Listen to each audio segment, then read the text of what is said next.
aire. ¿Son capaces los integrantes de esa familia disfuncional de reconocer esa disfuncionalidad en la que están viviendo?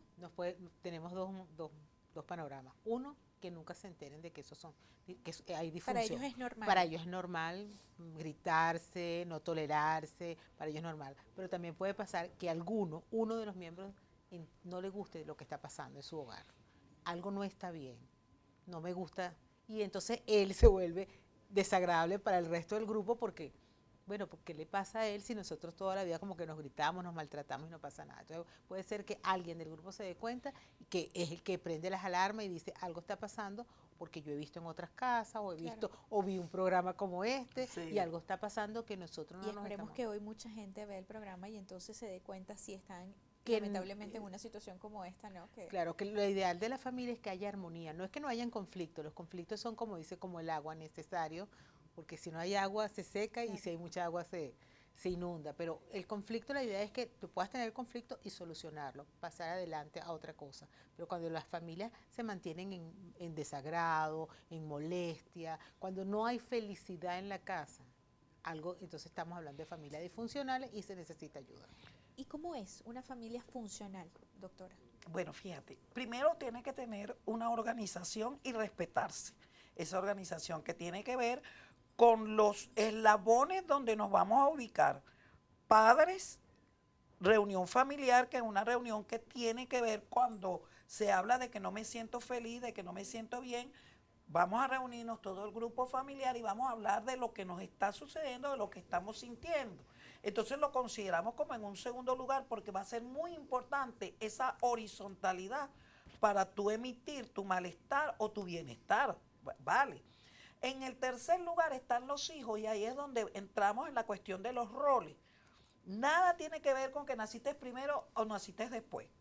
Todos son hijos y por lo tanto todos son hermanos, lo que significa que están al mismo nivel horizontal y por supuesto en el mismo nivel vertical. Y en el cuarto lugar tenemos los adherentes, que así sean consanguíneos como la abuela, como el abuelo, como los tíos, están en el cuarto lugar. Lo que significa que antes de ello, en jerarquía, en organización, está todo esto que anteriormente te dije, padre, madre, reunión e hijos. Y este cuarto lugar, ¿qué sucede normalmente? Que en esta gente muchas veces del cuarto lugar quieren estar en el primero y asumir roles de padre, ¿ok? Y estos padres que muchas veces están en el primer lugar se van al lugar de los hijos o al lugar de los adherentes. Entonces, cuando esa desorganización surge, ya automáticamente comienza la disfuncionalidad. Por eso es que es muy importante cuando se hace esta reunión familiar, que no es una reunión social ni es una reunión con música, más bien se deben eliminar todos los elementos ruido, ¿ok? Y reunirse el grupo familiar donde cada quien debe manifestar cómo se está sintiendo en la familia. Hacer esas comparaciones, porque es que yo creo que la familia es esto, porque yo siento que la familia debe funcionar de esta manera y yo no me siento así. Ese es el momento, porque ahí puede surgir y de alguna manera cuando esto surge se aliviana un poco la tensión de que te diga un papá o te diga una mamá, es que a mí me criaron así. Y yo siento que esta es la mejor manera de criarlos a ustedes, pero en ese momento cae que no es la adecuada, porque este hijo se está sintiendo mal, porque esta hija se siente abrumada, ¿entiendes? Entonces, esta reunión va a permitir que este chico, esta chica diga, yo estoy obstinado, yo me siento mal, yo me quiero ir de la casa porque tú me gritas. Y el papá le dice, ay, yo no lo sabía. Es que yo tengo la voz alta. Eso suele suceder mucho. Ese ejemplo que coloca me recuerda, conversando con unos maestros, unos profesores de primaria, hay un ejercicio que hacen en los colegios de dibujar a la familia. Y entonces estos profesores con los que conversaba justamente sobre este tema decían que muchas veces con este ejercicio detectan, ¿no?, esos problemas de disfuncionalidad que tienen algunas familias, porque justamente esos niños entre 5, 6, 7 años hacen esos dibujos reflejando lo que ellos, el concepto que tienen de familia. Sí. La visión que tienen.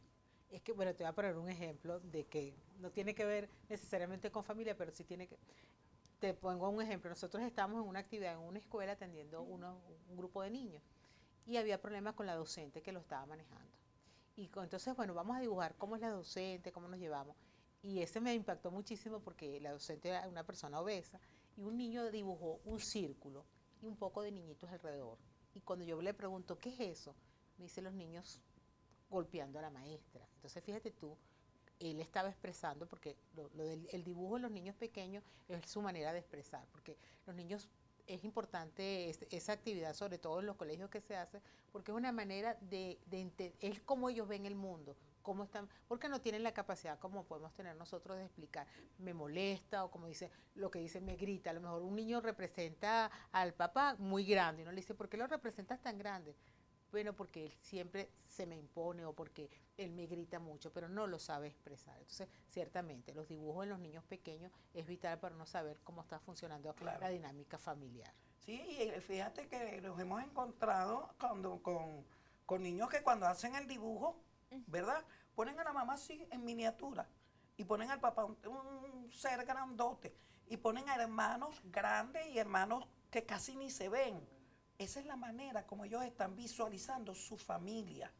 O yo me he encontrado con casos de niños que ponen a la mamá con el delantal cerca de algo que ellos llaman cocina. O sea, que asocian a su mamá simplemente como la persona que les cocina, no como la persona que puede estar sentada. Que los guía, que... Exacto. También no. te puedes conseguir, por ejemplo, una familia funcional, te vas a conseguir casi todos, una mamá y un papá más o menos un poquito más grandes y todos agarraditos de la mano.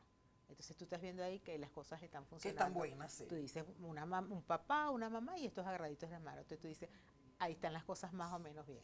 ¿Es un ejercicio entonces que recomiendan se haga en los colegios? Sí, pero fíjate. Pero por personas especializadas. Personas especializadas, porque muchas veces, lamentablemente, se generan inferencias o se generan ideas o conceptos que no son reales. ¿Ok?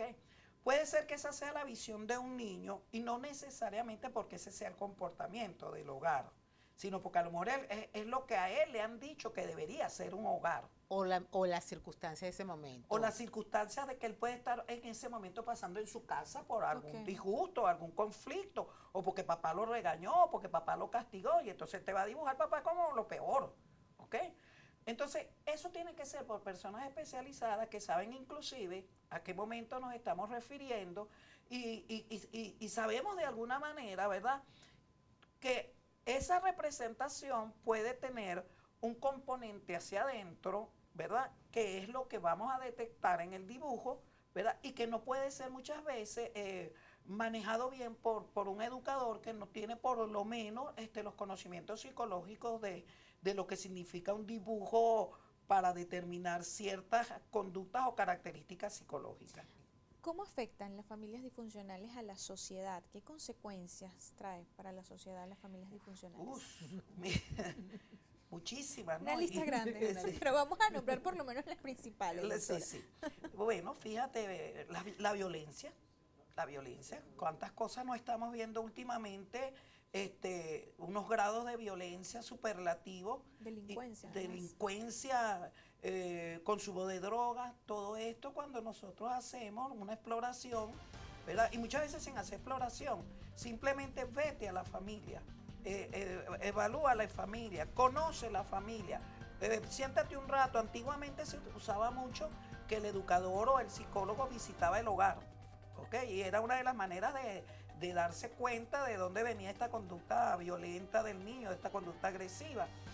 Bueno, hoy en día es difícil hacerlo, sin embargo, cuando tú como educadora, como psicóloga, como orientadora, invitas a la familia a tu consulta, inmediatamente captas de dónde viene esta conducta agresiva, de dónde viene esta conducta violenta, o esta conducta de baja autoestima, o esta conducta de depresión, que tiene que ver con esta actitud, este comportamiento, este perfil de madre, este perfil de padre, que son los que le han dado el modelo, la imitación a este niño.